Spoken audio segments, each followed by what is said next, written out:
Today we are going over every legendary land in Magic the Gathering, and we are going to start off with Shivan Gorge, and we're going to rank them. Shivan Gorge is a legendary land that taps for a colorless, and for a red and 2 generic, tap Shivan Gorge, and it deals 1 damage to each opponent. I would say, can't really say this is anything good, but it's not bad. It's not completely useless. It doesn't do anything bad to you per se, except that it makes your mana maybe a little bit more clunky. Who the hell wants to play this card? Like, I guess the burn players, usually they're heavy on the red for any of their most important burn spells. I guess this is really evil. There is one player who would absolutely hate this card and is most fearful of it. It's that enchantment where you would win at 1 life at your upkeep. If you have 1 life at the beginning of your upkeep, you win the game. Well, not for as long as Shivan Gorge is on the battlefield. So, I mean, if I got to give this... Oops. If I got to give Shivan Gorge a ranking here... Come on, what? How is my...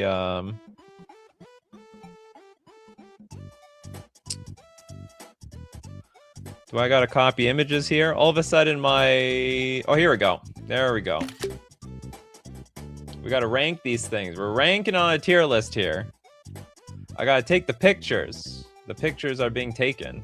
They're not moving. They're not cooperating with me. The Shivan Gorge. It's not S tier. No, it's going to be B tier. I think it's in the not too bad tier. This could be worse. All right, as we go on, it could be a lot worse. Next up, we got Old Boy. Old Boy and Bob Talks Bridge with the Yavimaya Hollow is fun in my mono green creature heavy deck. Yavimaya Hollow. So I think there's only not Hollow. I have only one argument against Yavimaya Hollow. It's also a legendary land that taps for 1 generic mana. Your mana pool has been errated to a full colorless for those Eldrazi's out there. And for a green tap, regenerate target creature. Who doesn't want a regeneration? Okay, my only thing against this card is a lot of green decks are also pretty heavy on green mana, and I don't know if they can afford the colorless on this card. Other than that, I think this is just somewhat of a free roll. There's nothing, I have nothing against the effect of Yavimaya Hollow. I just hate how clunky it's going to make your mana base. But you know what? Some people really need to take care of their commanders. B tier. Next up, let's get Faces Fan Forever with Caracas. Let's Caracas it up. Legendary land taps for a white, not colorless. That's right, every deck that plays white, whether it be Death and Taxes, you could even be an energy deck, will play this card. Energy and Legacy, that is. Tap, return target legendary creature to its owner's hand. There's a lot of people who are very scared of that card. They say we can't even have it in Commander. It would ruin Commander for some reason. You ever heard of Wasteland? You got like Wasteland, Strip Mine, Ghost Quarter, Demolition Field, Field of Ruin. There's a lot of ways you can interact with Caracas. Spreading Seas, Blood Moon, Harbinger of the Seas. If you ask me,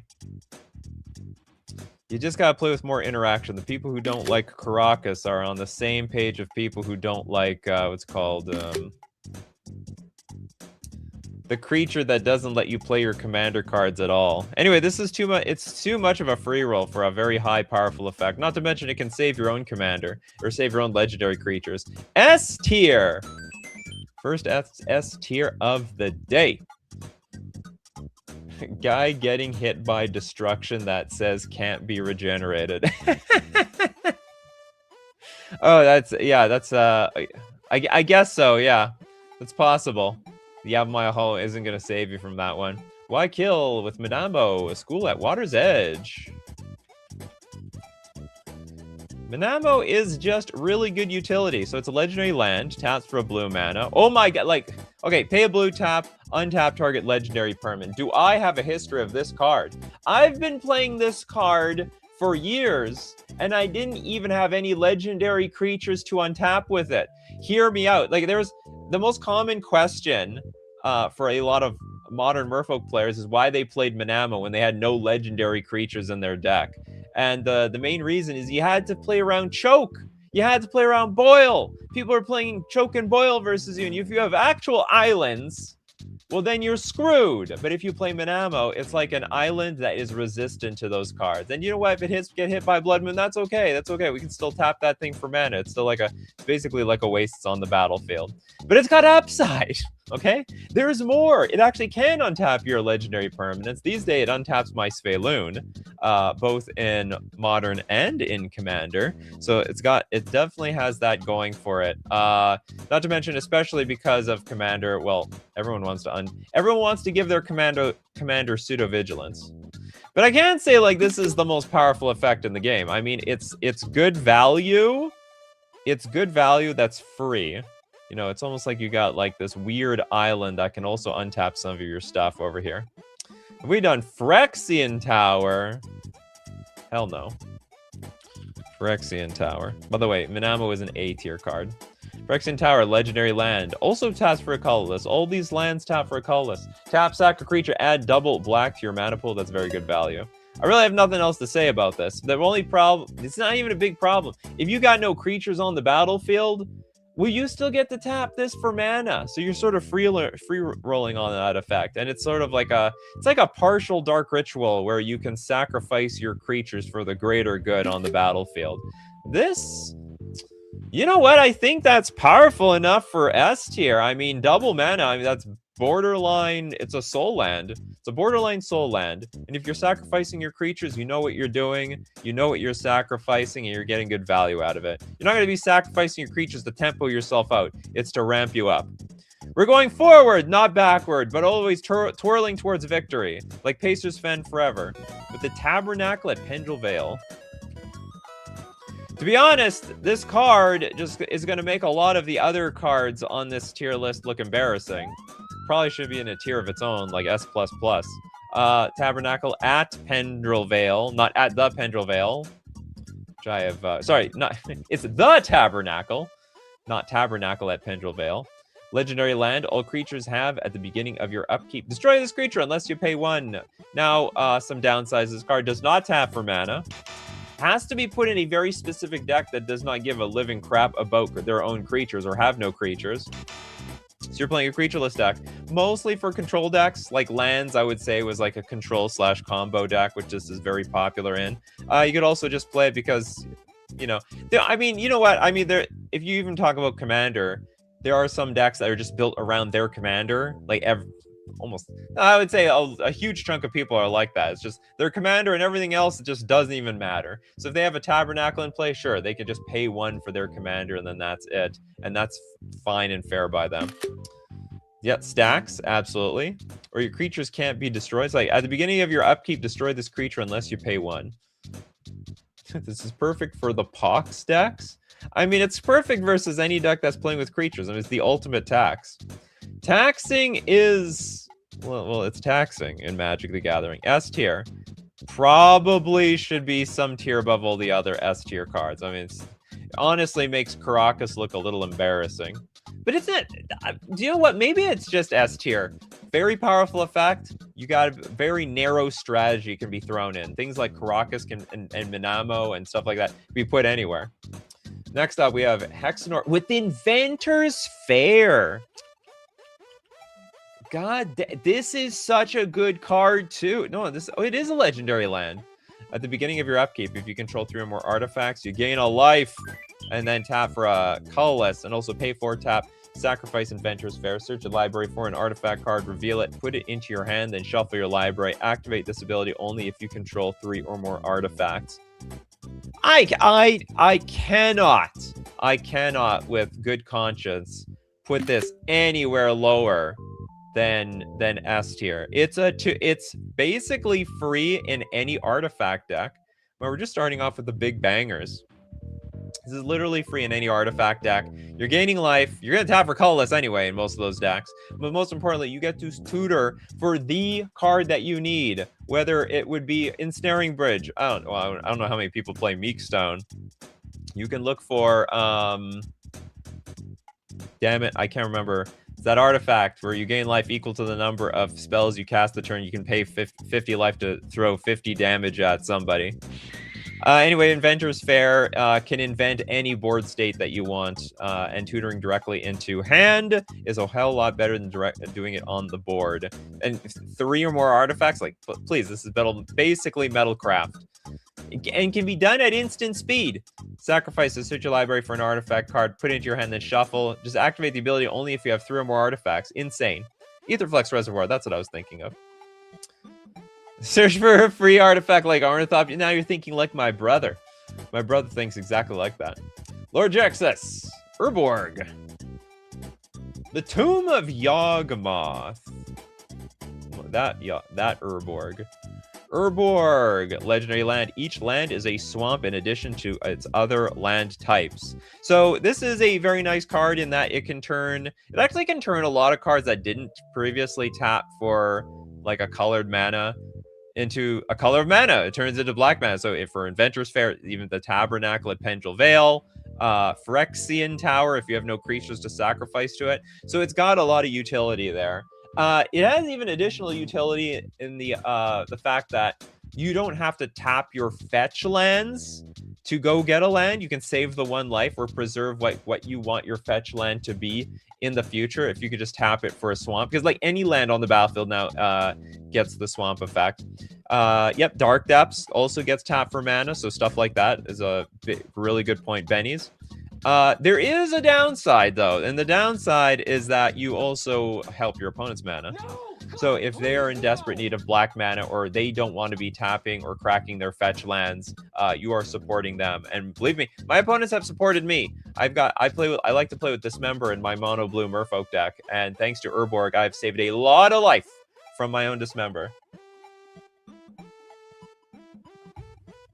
I say play Dismember, and by Dismember here. Dismember.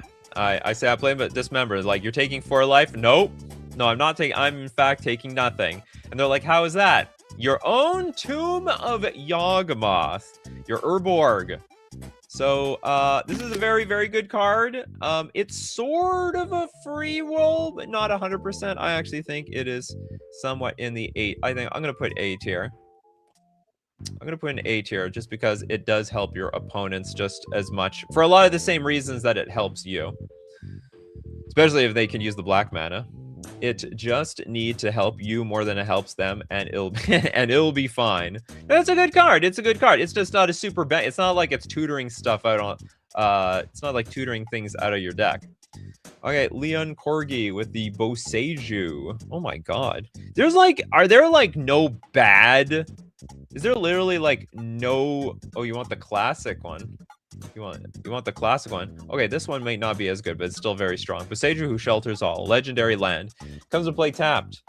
Tap to pay 2 life, add 1 generic to your mana pool. If that mana is spent on an instant or sorcery spell, that spell can't be countered by spells or abilities. So very good card for the combo decks that intend on trying to push through some sort of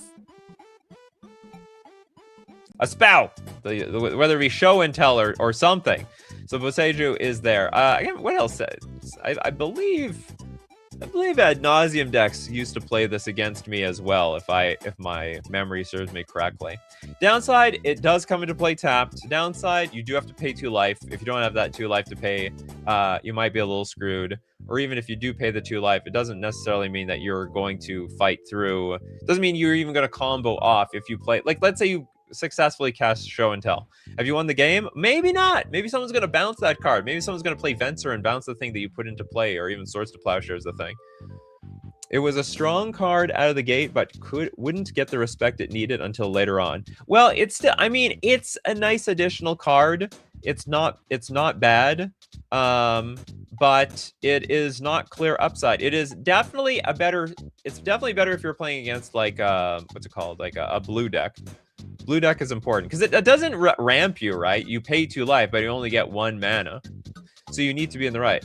You need to be versus the right deck. If you can't afford 2 life, you're already losing anyway. Not necessarily. So you might assume that if you're in a 99 card format, in a 60 card format, you could easily be up against an aggro deck or a tempo deck, and they put you to 2 to 1 life, and then all of a sudden they shut down your Boseiju. which is real. It's a real thing. I still like the card. I think it's very powerful. I don't think it is strictly pure upside. I put it in A tier. It's got its place. It's got its place. Next up, do we have another super chat? We do, actually. John with the super chat. Thanks so much, John. Rat's Edge. The F? This thing is legendary? Are you serious? I guess they're serious.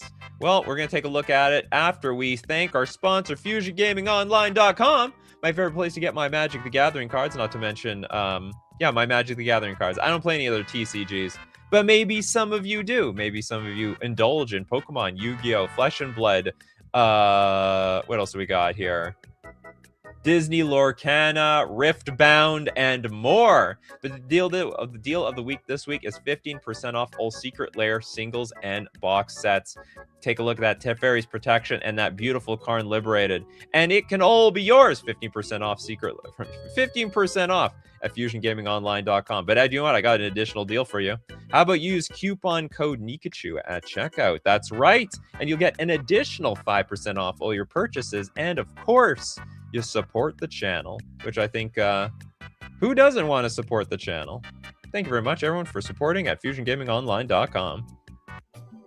Okay, Rat's Edge. I remember having quite a few of these in my bulk bin. Burn in any color. It's expensive, but in a pinch, why not? Okay, Legendary Land. Tap for a colorless match here. Tap for a colorless. Pay 4, tap, sacrifice a land. Rat's Edge deals 1 damage to a creature or player. This thing is absolutely terrible. It's not abysmally terrible. Like, you're not forced to do any of this stuff. I would rather just treat this like it was a waste with upside. So if you're in it, if you're an Eldrazi deck, really good question. Anyone who has a colorless Eldrazi deck out there, are you playing with Rat's Edge? Do you even have the land slot for that? Just a question. I don't know if it makes the cut.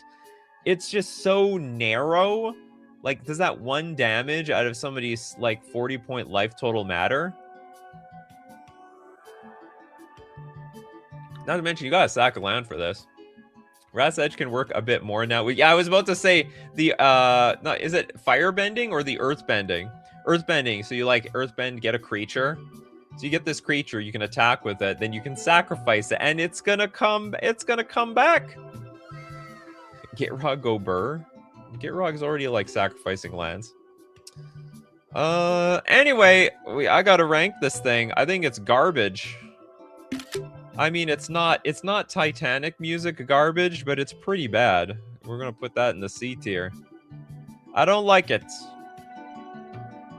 It's no Shivan Gorge, that's for sure.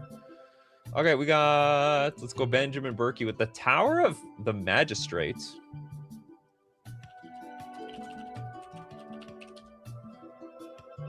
Tower of the Magistrate is a tap for a colorless mana in your mana pool. Pay 1, tap. Target creature gains protection from artifacts until end of turn. Is that it? Target creature gains protection from artifacts. Yep, that's it. That's all it gains protection from. What do I need protection from? Walking Ballista?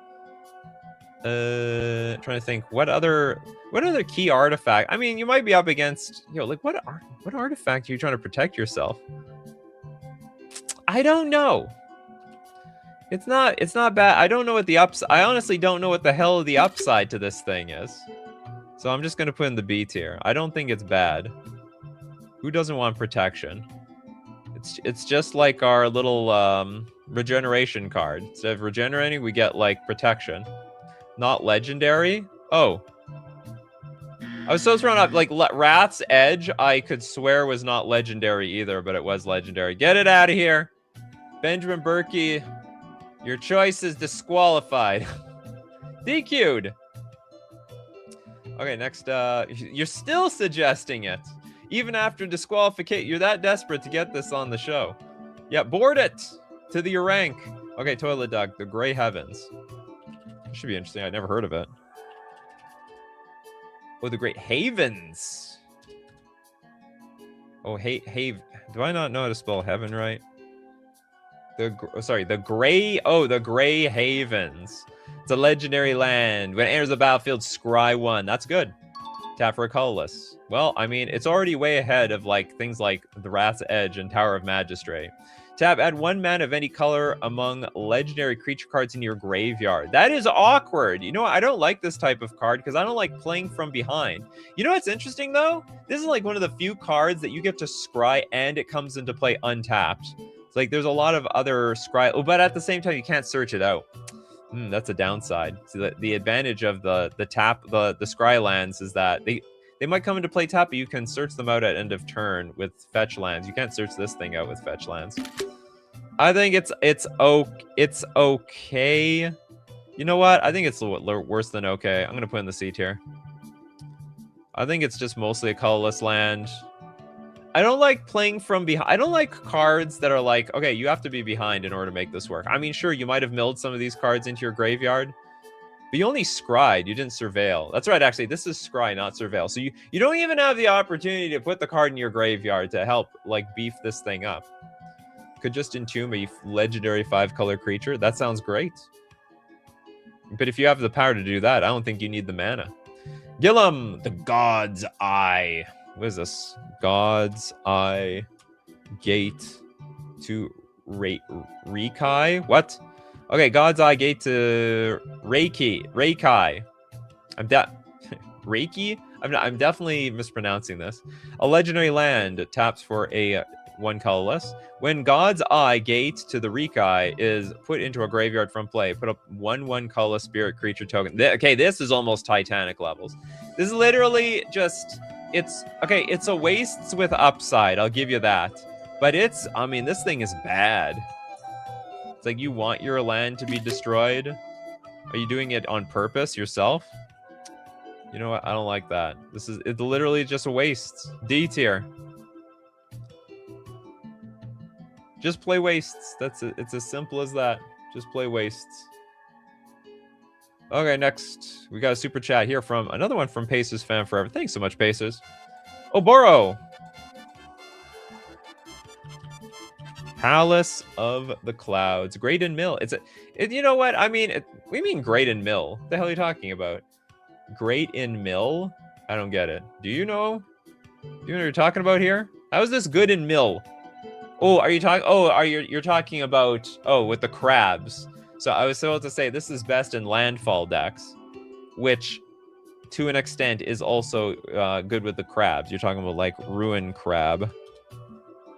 Ruin Crab, landfall. Whenever a land enters the battlefield under your control, each opponent mills 3 cards. Well, what if you run out of lands? You could always use Oboro, which has the activated ability of paying 1, return Oboro Palace in the Clouds to its owner's hand. It also has these like really niche modes of like, let's say someone tries to make you discard a bunch of cards. You could then return Oboro back to your hand to be that discard outlet instead of trying to discard a much better, instead of discarding a better card in hand.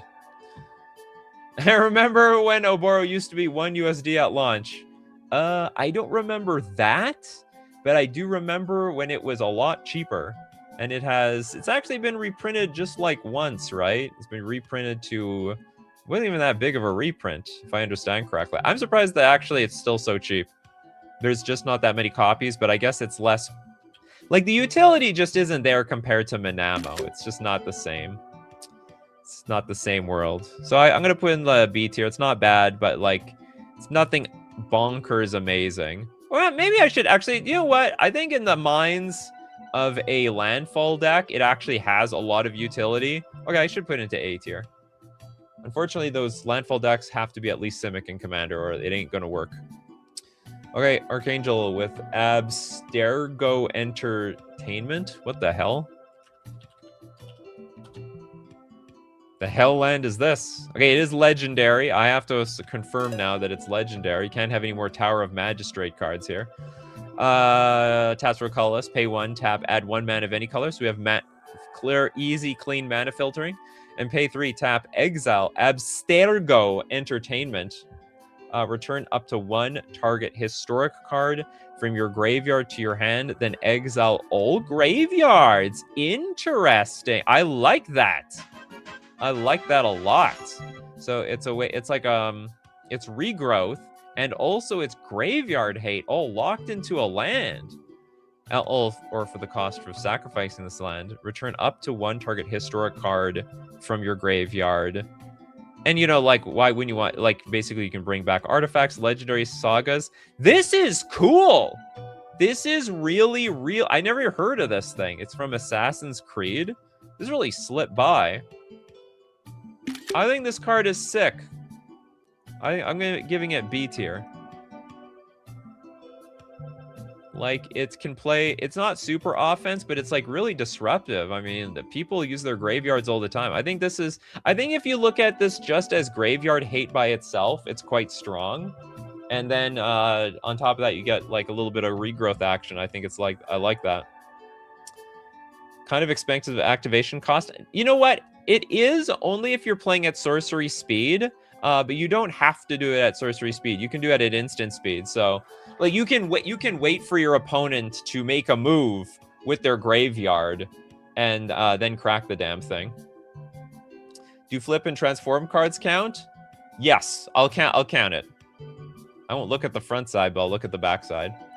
Raznav to Fairy's Isle. Is that really? Fairy's Isle. It is legendary. Legendary land with phasing comes into play. Tap to add double blue to your mana pool. That sounds so cool until you start playing with this and realize, oh my god, I'm waiting forever for this double. It's like, you know what it is? There are some cards that come into play tapped, and then there are some cards that have super come into play tapped. Because this comes into play tapped, and then next turn it just phases out. You don't even get its ability. Then you got to wait the following turn. This is super tapped. But still tapped for double blue. I mean, it's still not bad. I'm gonna put in the not bad category in B. B for not bad. I mean, if you're just dirtling, you know, there's a lot of people who just dirtle around for the first few turns of the game. They can dirtle around like this, and then they just wait until they got the appropriate mana to do what they want. We got a Blackbird with Metzali. Tower of Triumph. Okay, I won't read the front side. We'll just go directly to the back side. I guess I have to consider the front side, right? Because the front side really determines how easy it is to get to the back side.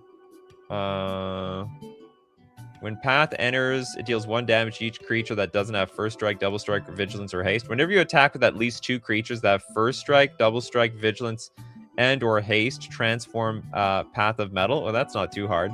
So it taps for add 1 mana of any color to your mana pool, and for 2 mana, tap Metzali, Tower of Triumph, deals 2 damage to each creature, and for 3 mana, tap choose a creature at random that attack this turn, destroy that creature. So we tap for any mana, 2 mana, deals 2 damage to each opponent.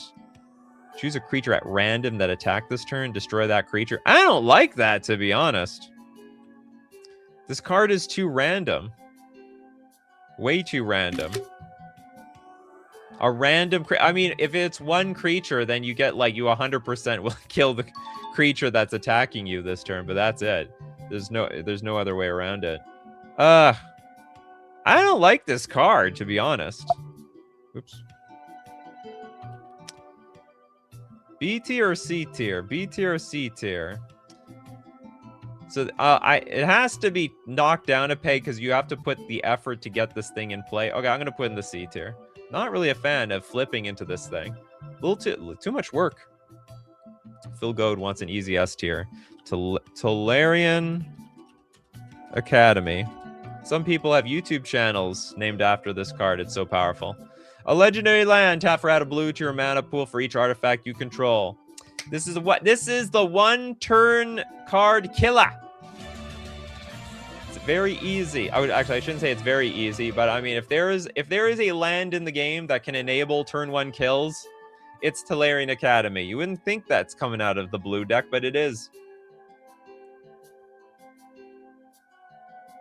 I would say it's cards like Tolarian Academy that really cemented blue as like the boogeyman color of Magic, and it's sort of ingrained in people's brains so hard that, like, you know, decades later people still fear blue, even though it's like a significantly worse card in modern day Magic.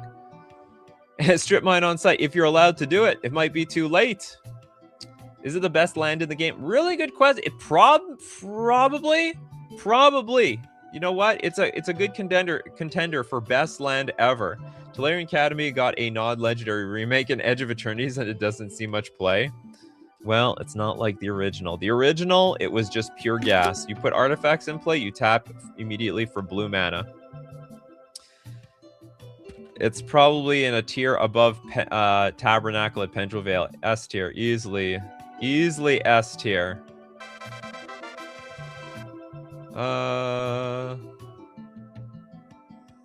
Who do we have here? Let's get Chargin' Badger with the Cloud Keeper. The Untie Dake, the Cloud Keeper. And we'll talk so much more about this wonderful card after we talk about our wonderful sponsor, Mana Traders, the premier place to rent Magic cards on Magic Online. My favorite place to get rent my Magic, or to just play Magic the Gathering on Magic Online, because it has all my favorite paper formats, where either I am playing Pauper or Modern or Legacy, or if you want to dabble in some formats that are so expensive in paper, but much more affordable when you're renting cards on Magic Online, you can play Vintage too. Support the channel, renting using coupon code Nikachu_AHL for 40% cash back on your 3rd month subscription. Have fun with Mana Traders. That's the whole point. You gotta have fun, people. We're all playing this game for fun, right? Usually people can have more fun when they're playing more decks. Untie Dake, the Cloud Keeper, a legendary land. Untie Dake, the Cloud Keeper, comes into play tapped. Pay 2 life, add 2 colorless to your mana pool. Spend this mana only to play legendary spells. Very narrow, but not bad. Really not bad. We have a lot of legendary spells. Question, shouldn't this be like a default card in like everybody's commander deck? Oh, but you can only cast, so it's like if your whole deck is your commander, this is a pretty good card, but it's only there for that. You could almost look at it as a like a Crystal Vein that you could play over and over and over and over again in some capacity. Okay, Untie Dake, the Cloud Keeper. I think this card's pretty good. I'm gonna give it A tier. 2 mana, cast commander spells. Not bad. Also helps you get around the commander tax too. For expensive commanders, maybe. No matter what, you gotta pay some commander tax, right? And also you've got the life to pay in commander. You got a lot of life. And enters tapped and pay 2 life is effy. What are you gonna do? Play your commander on turn 1? What are you doing over there, Steve Cooper? Slow down there, Steve Cooper. Okay, I'm gonna get you near the end, Pacers fan forever. I see you, but I'm gonna get to a bunch of no card yet people. The Sanctum of the Sun by Felicia. No, I'm gonna read the front. Okay, I'm just always going to assume the front side. You got to work for the back side. So the back side is like, it's got to be the most mind-blowing crap I've ever seen. So Sanctum of the Sun is a legendary land. Tap, add X mana of any one color to your mana pool, where X is your life total. What? Add X mana of any one color. That is insane. That is absolutely insane. Okay, I have to look at, now I have to read the front. How is this so hard to get online? 2 mana for an artifact. Pay 1, tap, draw a card, then exile a card from your hand.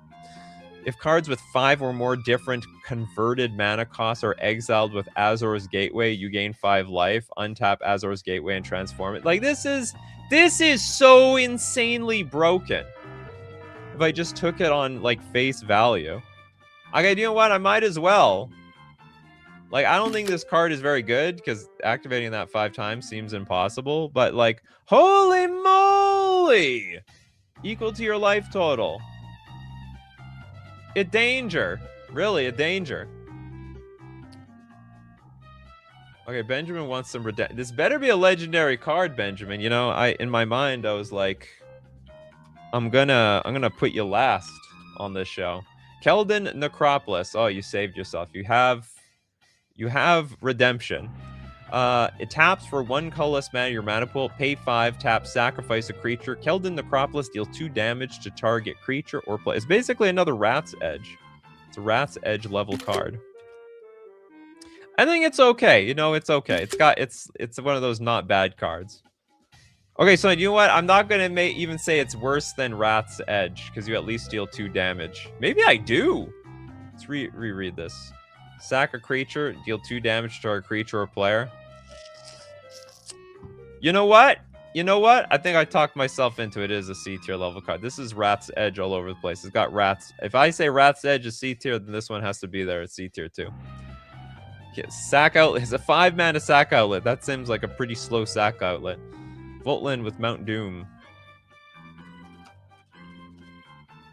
Went to the fires of Mount Doom. Legendary land. Tap to pay 1 life for a black or red mana. 3 mana, tap. Mount Doom deals 1 damage to each opponent. Well, that's fair because I dealt 1 damage to myself. No, God, please, no. The irony, the land that deals more pain to me can deal 1 damage to everybody else. Okay, 7 mana, tap, sacrifice Mount Doom and a legendary artifact. Choose up to 2 creatures, then destroy the rest. Activate only as a sorcery. Whoops. This is okay. I think this card is okay. I see the utility out of it, but I don't like the casting cost. I certainly don't like the deal 1 damage after I deal myself a bunch of damage. It's not like you even have the option to deal add colorless with this card. You feel the pain. And it's like, you know what's funny? For 1 mana, I can deal 1 damage to myself. For 3 mana, I can deal a damage to somebody else. It's actually more like 4 mana because I have to tap this land to do it too. What an abomination. It is each opponent though, so I guess it's got that going for it. We got Fan Factor with the Flagstones of Trocaire.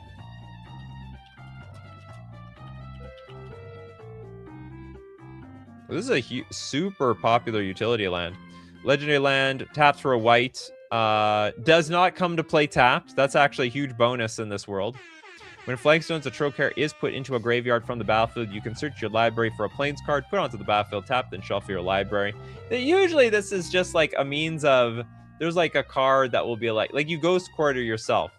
And then after you Ghost Quarter yourself, you can search for 2 lands because Ghost Quarter says you search for a land and Flagstones of Trocaire also says you search for a land. I can't remember the other utility parts of this card. There are tricks.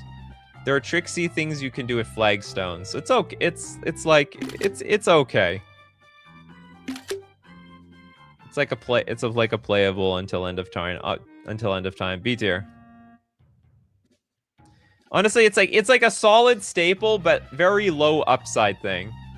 Flagstone synergizes with the legend role. It's true, but good luck doing that in Commander. Very good luck. Jigra, the Tomb of Urami. Ooh, this high risk, high reward. High risk, maybe reward card. This taps for a black tier mana pool, and Tomb of Urami does 1 damage to you if you don't control an ogre. I don't even know what kind of ogre it's expecting you to have in play. Can anyone name a non-changeling ogre in 30 seconds? Name one. Name one that you know of. I sincerely doubt you can name anything. Okay, for 4 mana, you get to sacrifice all your lands and put a legendary 5/5 black demon spirit creature token. It's not even an ogre into play, flying, named Urami into play.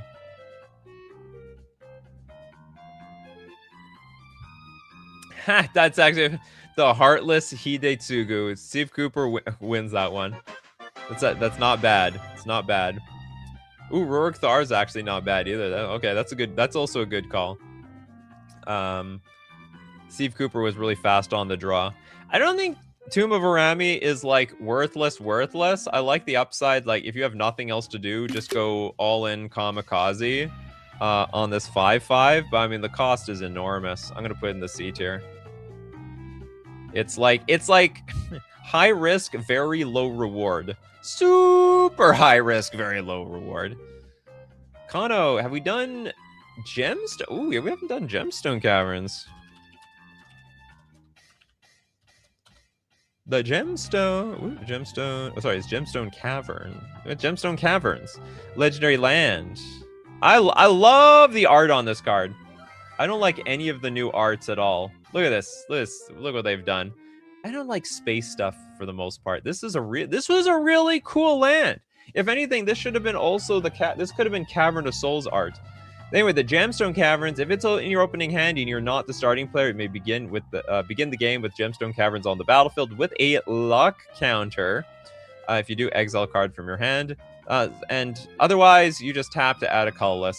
But if you have the luck counter, you get to add 1 mana of any color. I don't think most people even give a living crap about the difference between adding colorless and colored mana. The secret to this thing is that you steal the play. So if you're not on the play, well, now you're on the play for the low cost of 1 card. No big deal. So yes, Gemstone Caverns. For that reason, you know what's funny, actually? This card saw no play for an eternity until I think it was like Joe Lassette made mention, hey, this card exists. And for like what's it called? It was for a Reanimator deck and Legacy. And then all of a sudden people were like, wow, this card looks insane. Yeah, look at those prices. This used to be like this was like a dollar or 50-cent card. It was so bad. Oh, was it seeing play in Flash Hulk? I totally believe that. So crazy that this thing has just went into hibernation for an eternity. Anyway, easily S tier sees play in basically anything that is combo. Anything that's trying to steal the play from somebody else, and is generally found in the most powerful decks in Magic. Bab, Legion's Landing. Ooh, this actually saw an enormous amount of play because flipping this was not hard. You played this on turn 1. You put like it was basically a 1-mana 1/1. If you attack with 3 creatures, you get to transform it into a land was pretty useful. Taps for a white, but also pay 3 to create a 1/1 white vampire creature token with lifelink. Called Adanto, the First Fort. I don't have much to say about this card. It is just a really good playable utility card, not too hard to get online.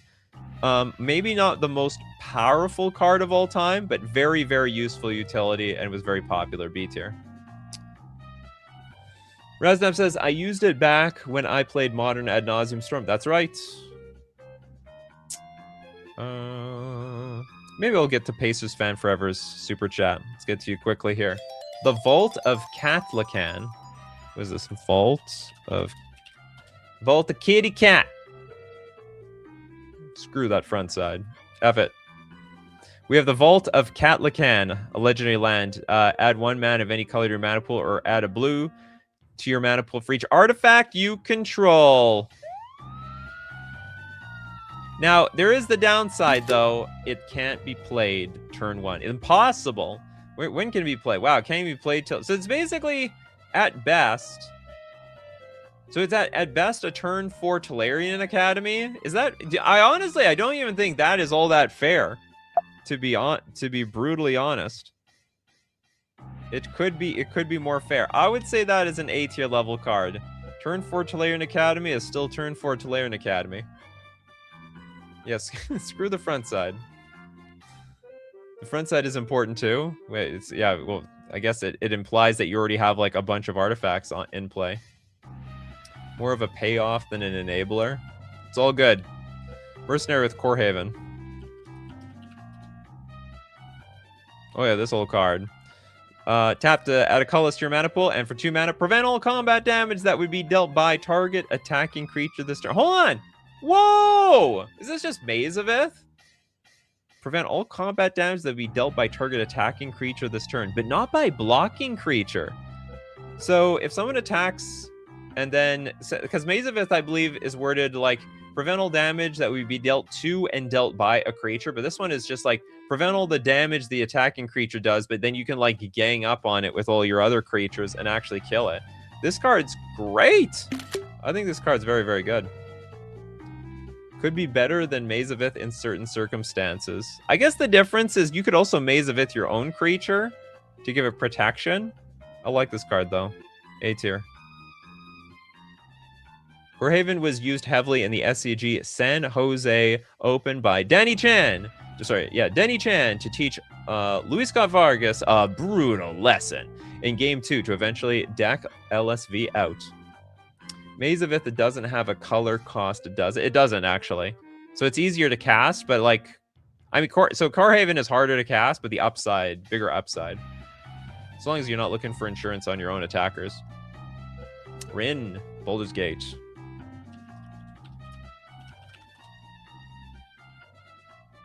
The Gate of Boulder.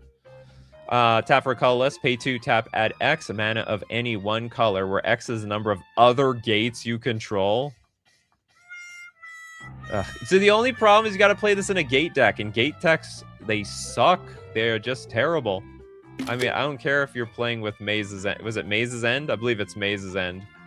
That's the only downside. Like, I would say the ability is very, very strong. The shell you have to put in it is miserable as hell. C tier.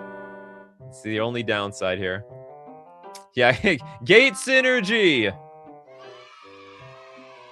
Gate people, get together. Next, let's get Bryce wants a Ganjo Castle. A Ganjo Castle. This is a strong one. Taps for a white. You know what's interesting? All these legendary lands in white, they all tap for actual white mana. Like, what the hell? This is a bunch of baloney. If you're like the colors of red, if you're in the colors of blue, you're tapping for colorless probably. A banjo. What do we got here from Bab? A banjo castle? No, not that one. There we go. That was the banjo one. I love Banjo Kazooie. I even played Banjo Tooie. Didn't enjoy Banjo Tooie nearly as much as the first one though. It was okay though. I got satisfied. Oh, okay, what does this card do? Okay, taps for a white. Pay white, tap, prevent the next 2 damage that would be dealt to target legendary creature this turn. I mean, it's good value. I mean, it's fine. White needs the help. I guess some people might say that. I think the card's fine. You know, this is like, it's good. It's fine utility. It's in the not bad category. But I'm not going to say it's like, it's bonkers. Like, you're not going to, I would say you shouldn't blow anyone out with this card. Oh, Lestian, the Tomb of Alclazots. Aclazots? This is definitely a 2-sided card. Okay, screw the front. Let's look at the back. The Tomb of Aclazots. It's a cave! This may be where Tony Stark is building his machine. Taps for a black. And also tap, you may cast a creature spell from your graveyard this turn. If you do, it enters the battlefield with a finality counter on it. And is a vampire in addition to its other types. It's not bad. I don't think that's too... Wow, this is worth 66 cents. Is it really hard to flip? Discard your hand! Oh my god. Well, that's not that big of a deal, though. If you can empty your hand, sack another artifact or creature, draw a card, activate only as a sorcery. It's a bit of a... The front side sort of sucks. Like, it has nothing good going for it. Like, both abilities seem like just complete rubbish. Oh my god. Here's the thought. Why is Valakut not legendary? There's a reason for that, actually. I can't remember what it was. It was like... Because I believe... we look at it quick. Hold on. Let's rank this thing. We're going to rank it very poorly. Getting to the backside. No, you know what? I'm going to put on the B tier. I think the front side sucks, but I actually really like the backside. Just play creatures from your graveyard. Valakut the Molten. Okay, I don't know if this is true. But I believe Valakut is not legendary. There was a reason for it. I believe it's because this is Zendikar. This was the landfall sort of set. This is the landfall block. And they didn't want people like... People didn't want to get their own lands blown up. And I believe this is Zendikar. This is also at a time where the old legend rule is if you have a land, if I could play a Valakut to blow up your or we both blow our own Valakuts up. So it really screwed up the synergy of playing things out. It wasn't until like Theros came out that they made the legend roll. Okay, you can have one of a legendary. I can have one of a legendary. So it would have been just off. There's more than one pinnacle. Isn't the pinnacle the pinnacle? Like the tippy top? So it played out bad as a legendary card. If I understand, I could be making that up. I mean, it definitely would have been bad played out like that. Dang, if only Westvale Abbey was legendary. Okay, who has... Oh, one's Dark Depths.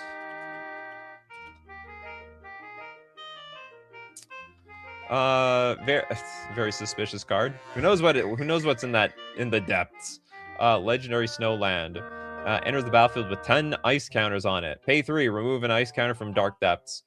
Who the hell uses that? You usually just remove it you remove all the counters some other way, like Vampire Hexmage. When Dark Depths has no ice counters on it, sack it. If you do, create a Merit Lage, a legendary 2020 black avatar creature token with flying and indestructible. That's what it looks like. Claims to have flying, except not flying at all.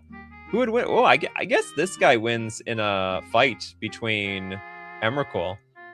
You know, that would have been a pretty cool plot twist. Like, no one can beat Emrakul, but we know someone who can. But we have to basically make a deal with the devil. Look, Merit Lage, you're our only hope. If you don't beat Emrakul, Emrakul will wipe out the world, and you live in it. Yeah, the cheese land with flying. Except you don't see the flying in that at all. Where's the original one? That's okay. We can use this land. S tier. It's one of the most popular, most consistently broken combo decks in the history of Magic: The Gathering, and it's basically the greatest combo land payoff of all time. Cohen wants Guy's Cradle. And why not? This is like... Okay, legendary land. Tap, add a green to your mana pool for each creature you control. This is basically a broken land like Tolarian Academy, but just not broken enough so that it's like legal in every format. Like we're talking look, it's legal in Legacy, it's legal in Vintage, it's legal in Commander. This thing is busted. It's also it's legal in pre-modern. It doesn't show here though. Oh, on the Commander Game Changer list. That's interesting. So it's not legal everywhere. Gotta be careful where you play that. I'll count any legendary land that's on the backside of a card, if that's what you're asking, Mark. We have a few of those already. Just throw all the secret layers and universes beyond in a Hell Vault. I say if we can have Cradle, we can have Academy. That's right. That's what I say the same thing, Steve Cooper. Is pre-modern not recognized? Well, it is actually. Like, if you go through the advanced search, it's recognized, but for some reason it doesn't show on their it doesn't show the legality over here. Even though actually I don't know how popular pre-modern is compared to like Penny Dreadful. I want to say it's more popular than Penny Dreadful, okay?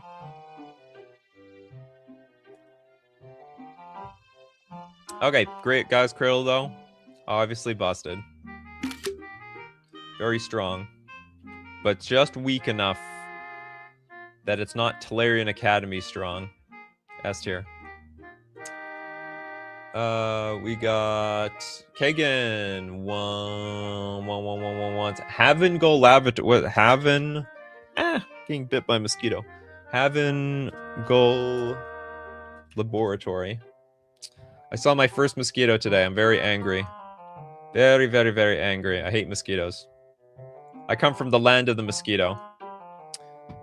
Dan. It's not. There's a very limited number of cards legal in Dan. Okay, Haven-Gull Mystery, a legendary land. When the land transforms into Haven-Gull Mystery, return target creature card from your graveyard to the battlefield. Holy moly! When the creature put on the battlefield with Haven-Gull Mystery leaves the battlefield, we get to retransform this card again? That is amazing! So you can tap, pay 1 life, add a black. What is the front side? It's just a legendary land. It's a legendary land on the front side too. Tap for a colorless, pay for, tap, investigate. What the hell is this? At the beginning of your end step, if you sacrifice 3 or more clues this turn, you transform this card. What in the hell? This card is worth 70 cents. What am I missing here? Is it just clunky? If you sacrifice 3 or more clues this turn. You know what's funny? What if I just, instead of cracking the clues, I just sacrifice the clues? A clue. Like, basically, for the price of sacrificing 3 clues, I get to reanimate something. I must be missing something. I must be missing something. I think this card is sick. Maybe it's just hard to use, but it's like a colorless card. I like it. A tier.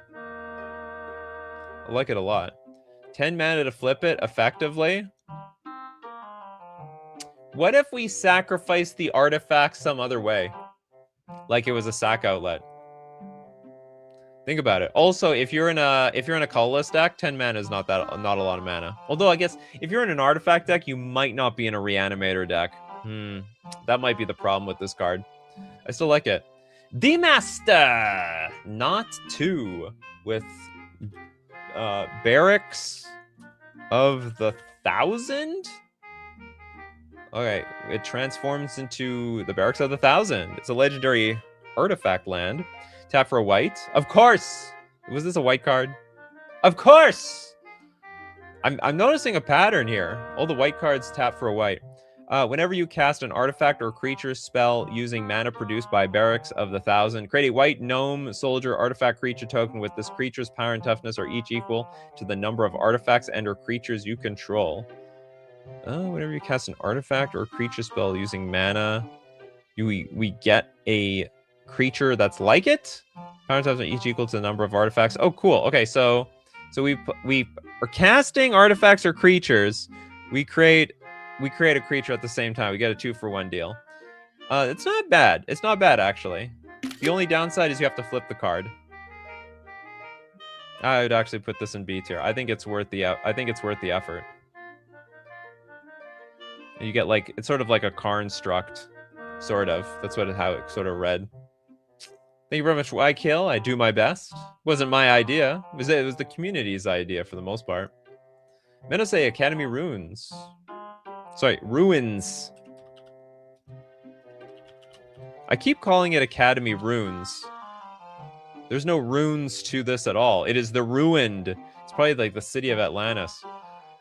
This is a taps for a colorless, and for 2 mana, tap, put target artifact card from your graveyard on top of your library. This is like one of those cards that are like sort of a free roll to play. I have trouble playing this card. Like, I almost always have something to do, so I never want to put an artifact from my graveyard back on top of my deck to recycle it.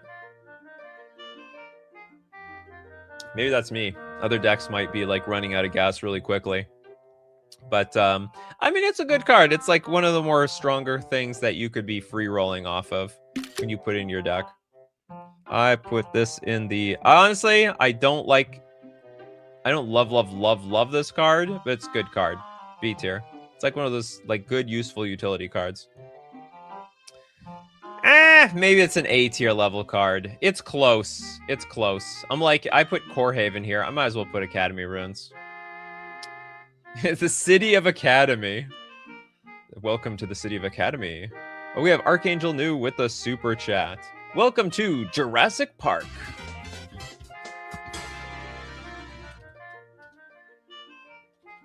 Jurassic Park. Ian McKellen. Watch out. Grant. Okay, I'm not reading the front. The backside. Each dinosaur card in your graveyard has escape. Oh my god. In the graveyard, the escape cost is equal to the card's mana cost plus exile 3 other cards from your graveyard. You may cast cards from your graveyard for their escape cost. Tap for a green for each dinosaur you control. That might be a stinker if you got no dinosaurs. I have a feeling this card sucks because you have to build it around like dinosaurs, and that's like, I think that's a big downside. How many like really good dinosaurs are in this game? I bet the front, honestly, I bet the front side of this card is better than the back side. I'm putting the C tier. I'm trusting my heart. It's like the pro. Well, I mean, is there like a busted dinosaur deck out there? A tally? We can't build an entire deck off of one card. So add a green for each dinosaur you control. Whoa, we're gonna add one green because we have one dinosaur? Dinosaur is a popular tribal deck in Command. I know it's popular. There's a difference between popular and good. People plays Maze's End because it's popular, you know? They do that too, you know? Anyway, I will... Yeah, okay, it stands. C tier. Alright, let's do the Big Squig with Hall of Heliod's Generosity. It turns out we're probably not going to get all 60 cards. Hall of Heliod's Generosity, a legendary land.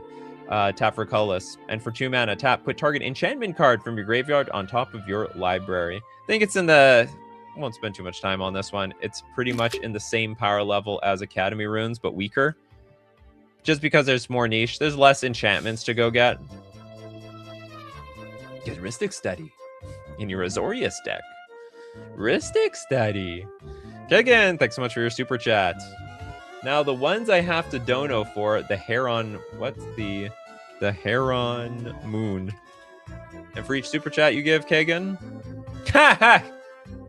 Yes, you absolutely have to super chat this one. Okay, the Heron Moon. It's a layer... What the hell? Is this Emrakul?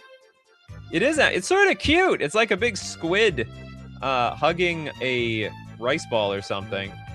Tap for a colorless, pay 1, tap... exile the bottom card to target opponent's library. Graveyard Order. No, we don't want Graveyard Order. It's terrible. Whenever one or more cards an opponent owns are put into exile, put a release counter on the Heron Moon. If it has 13 or more release counters on it, sack it and create a copy of Emrakul the Promised End, cast it without paying its mana cost. That sounds miserable. This sounds like garbage. Well, no, actually, do you know what? It's not that garbage. I actually like the pay 1, tap, exile the bottom card to target someone's library. I actually like that a lot. I like that. I think it has some utility there. B tier. I like the utility of this card. Serpagal says, someone at my local game store has a brutal dinosaur deck that stomps over everyone using Indoraptor. I fear the dino. Use more interaction. That's my recommendation. It's a good, strong recommendation. Next, we got MTG Game and Bob with, what is this? Volrath's Stronghold. Volrath's Stronghold. Taps for a colorless. Or you can pay 2, tap, put target creature card from your graveyard on top of your... Now we are talking! This is significantly better than Academy Runes or, was it the Hall of Heliod's Generosity? Because we all play with creatures. We all love our creatures. And we want to keep them on the battlefield for as long as possible. You know what? Okay, I think I'm going to promote... I think this is... Maybe this is just an S tier card. You know, I think it's just an S tier card. I have a feeling I was supposed to downshift everything. If I were to do this all over again, I would have downshifted like this whole thing down, and then we would have had like Tabernacle at the super tippy top, Academy Runes, maybe Dark Depths, no, and Gaia's Cradle. There we go. They probably would have been about like the only super actual S tier things. Super chat, Kagan. For each super chat, you keep the show going. Rift, not to be mistaken with Riftbound. It was legal. It might save you a mulligan. All these fake cards. I have to look it up with an exclamation point. Okay, then. A legendary land with a big footprint.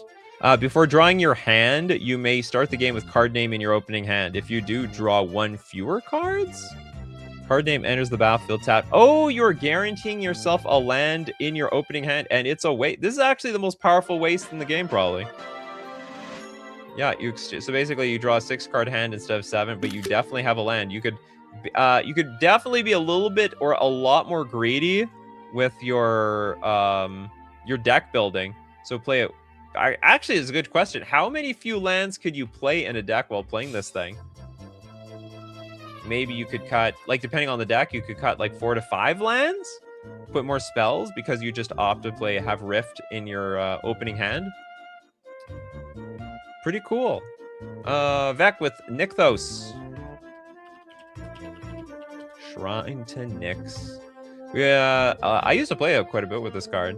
Tap for a colorless, pay 2, tap, choose a color, add to your mana pool an amount of mana of that color equal to your devotion to that color. I would have to admit, this is a little clunky. Like it's a pretty clunky card. If you don't have devotion, it's just a waste. It's a very beautiful legendary wastes. Oh, it's a Pro Tour promo. This was on the Pro Tour. Cool. Damn it. I used to have quite a few Nykthoses. I don't think I sold them for a lot of money. Ugh. I don't know what I sold. I even had a foil one. I don't know what happened to that one too. I just didn't wait long enough, damn it. I don't even remember what I got with my Nykthoses. Nykthos still overall like good, solid card. I think I have to give it. Okay, I'll give it A tier. I'll give it A tier. I know the downsides to this card. I've seen it. I felt it. I've been there. For them monocolor deck, you can put it in a 2-color deck, but you just have to make sure that it's like definitely heavier on one color than the other. Kagan with the only silver border one, R&D's Secret Lair.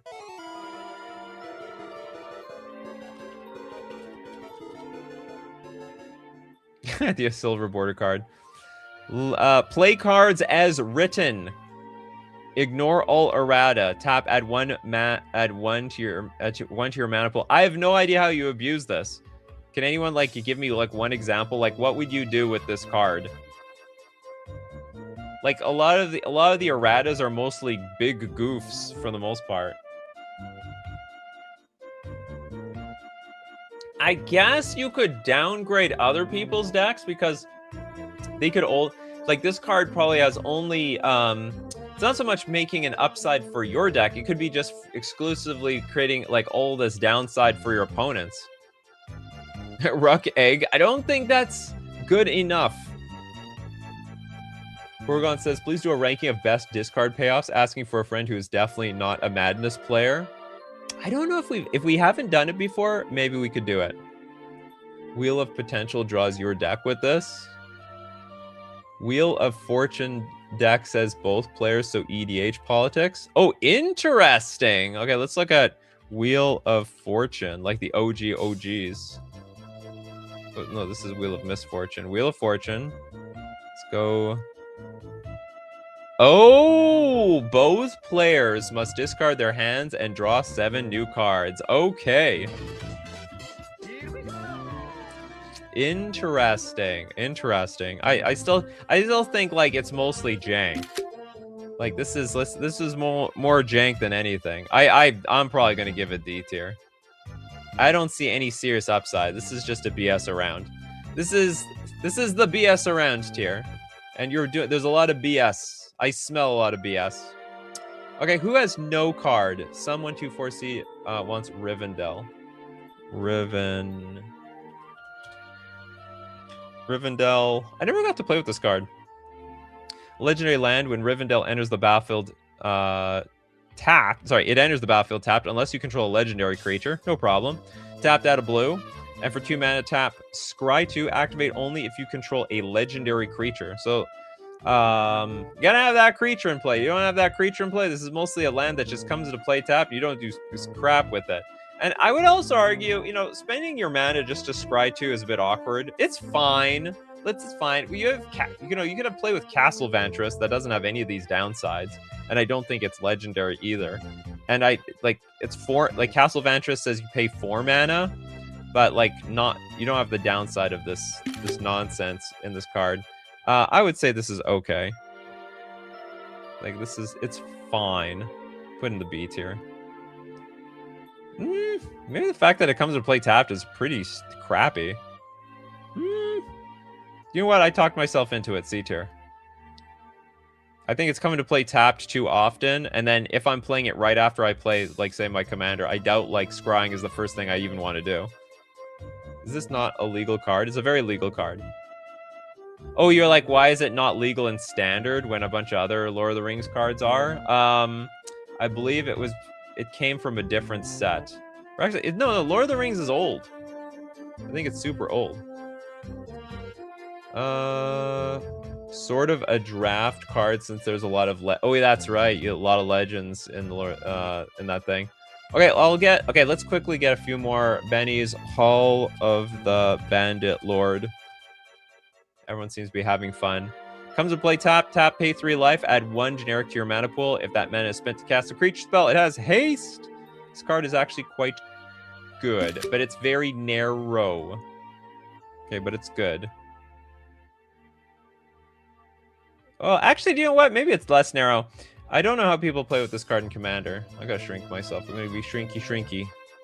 I'm taking up too much. Okay, I'm gonna go on the bottom here. Plenty of free real estate over here. Plenty. I'll never get in the way of any of this stuff. The C and D tier is not big enough. It's not strong enough on this show today. Now compare it to Arena of Glory. Oh yeah, that's true actually. But this is more this is more versatile. Anybody can play this card. Anybody, even an Eldrazi deck, even a Wooburg deck. We did Oboro. Sorry about that, Will Anderson. We did Oboro. We're gonna end the show soon. We're gonna end the show. Oh, we have a super chat actually. The show goes on. We've got Ugin. Oh my god. Ugin is sick. I mean, this card did danger too. Colorless Eldrazi's cost 2 less to cast. Who the hell thought of that idea? Oh, I'm in the way of the chat. That's okay. Or is it? Is this? How does this look with the bingo card? It's okay. Okay, well, we can live with this. Yeah, I can live with this. Back to Ugin. I mean, it's insane. So, you know, it's an anti-tax. It's a massive cost reducer for Eldrazi decks. And there's a bunch of cheap Eldrazi these days. And then you have this ability, 7 mana, tap, search your library for a colorless creature card, reveal it, and put it into your hand, then shuffle your library. Anyone can play that, actually. Like, you don't even need to have an Eldrazi deck. You can go get artifacts. It's just a colorless creature card. Go get Wormcoil Engine if you really want to. No, this was definitely broken. Broken in Eldrazi decks. You could play a bunch of Eldrazi mimics too, very, very quickly. You know what? Maybe is it S tier? Yeah, I'm gonna put S tier. It was a teaser for when Eldrazi would come out in the next set and Eldrazi Winter. Oh, what's the original set for this? Oh, it's Worldwake. That's right. What's an Eldrazi? Worldwake is the set that came out right before Rise of the Eldrazi. The Eye of Ugin. Who is Ugin? Can you copy lands? That plus a mirror box? Well, you can copy lands, but this is a legendary land, so you got to be careful about you copying this land. Could be a problem. Gabrielle with Prism Nexus.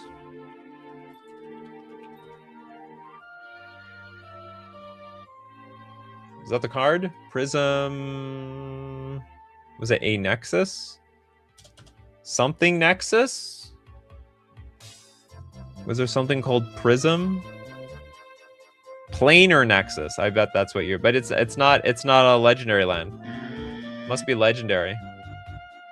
Okay, we done with today's show? Where's this music from? It's called Mother 3 Going Alone. There's gotta be one more no card yet somewhere amongst the sea of people here. There's gonna be somebody. Maybe there's nobody. Okay, I'm gonna take up one more person at random. Okay, who's gonna be at random? Ugin, no.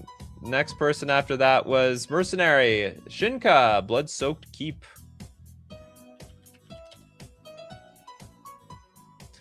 Taps for a red, and for a red tap, target legendary creature gains first strike until end of turn. It's okay. This is like one of those, it's utility. It's not bad. You're gonna put in your deck. It doesn't hurt you to play it. Wouldn't say it's amazing. but you know, you wouldn't want to live without it, especially since it taps for a red. It doesn't tap for a color, so that is a good point to it, and I'll put that in the B tier. All right, I hope you had a little fun here today. That's I'll move my head out of the way so you can see the full power of this tier list. Do you agree with it? Do you disagree? I don't. I care, but I also don't care. I care for the engagement metrics. So disagree with me in the comment section and let me know where you'd put maybe the remaining pieces. We almost went through all 60. I said I ranked every legendary land. These are all the lands that I know about. So as usual, everybody, we do these shows Monday, Wednesday, Friday, 9 a.m. Central Standard Time. But for the evening crowd, such as yourselves, you lovely, wonderful evening crowd, 8 p.m. Central Standard Time. Thanks to everyone who supports the show. If you're a patron on Patreon, a member on YouTube, or you super chat to be part of the show, and every single time you super chat, you always support someone else on this show. Thank you so much for everyone being here today with your suggestions. People like, we got Bob Talks Bridge and Mercenary. We got Bryce, Kano, Benny, Oh Boy, Steve Cooper. Who else? We have Toilet the Duck. We got Gorgon Dork and many more. So as usual, my coffee crew, keep brewing those coffees. We're going to keep brewing up the magic. Take care of yourselves, and I will see you at the next cup.